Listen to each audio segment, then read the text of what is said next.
Describe myself as that I am essentially a Sri Lankan New Zealander who happens to be a doctor. I'm also a keen gardener, a beekeeper, a chicken farmer, and I love animals. I'm a thwarted vet. I work as a family doctor and I work in the prison system in New Zealand as well as a normal general practice clinic.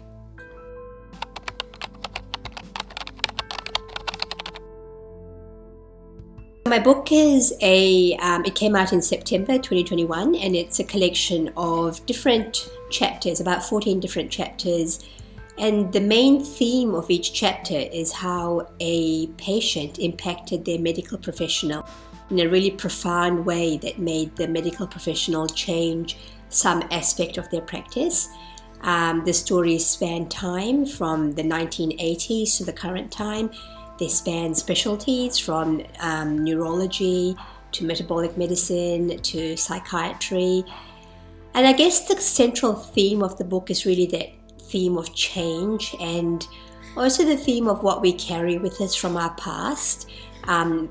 Both the medic and the patient carry things with them into the consult space. Stuff from our history, from our ancestors, from our past. And these things profoundly impact the way that the interaction unfolds.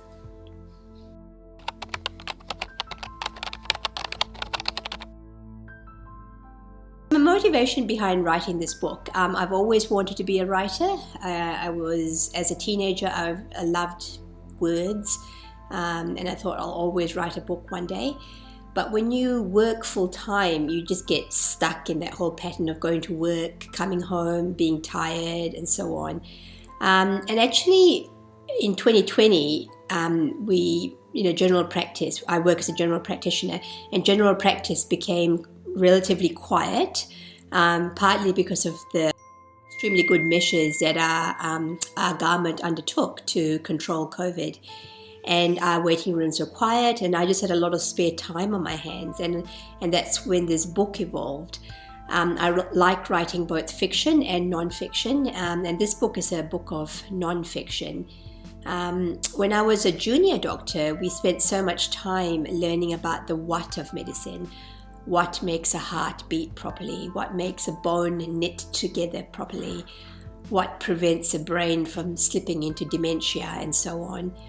The longer that I've been a doctor, the more I've started to think about the why of medicine. Why do some people slip into addiction? Why do some people carry so much trauma from their past? How does that affect their behavior and their health in the here and now?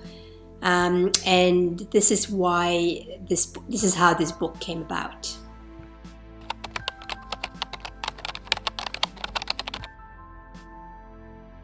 My profession as a doctor shapes my writing in a number of ways, I would say. As doctors, I think we're quite used to words, to language. Most doctors I know are pretty good with words, and so are lawyers for that matter.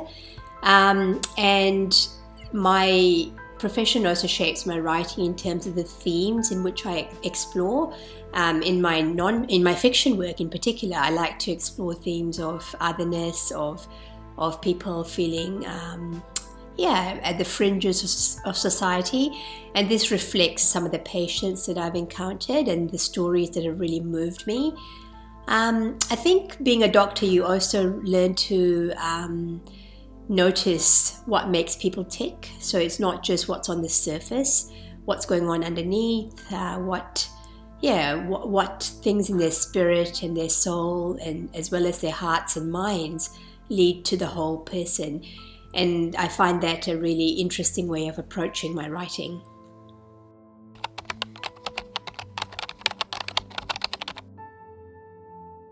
Writing and other creative pursuits make a great therapeutic tool. Obviously, there is a whole branch of therapy, which deals with art.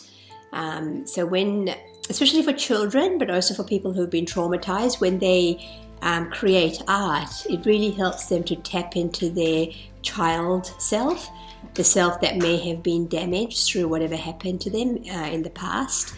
It allows them to just feel emotions in a really non-threatening way. When you're writing, it helps you to articulate emotions that are really quite difficult to put into words sometimes.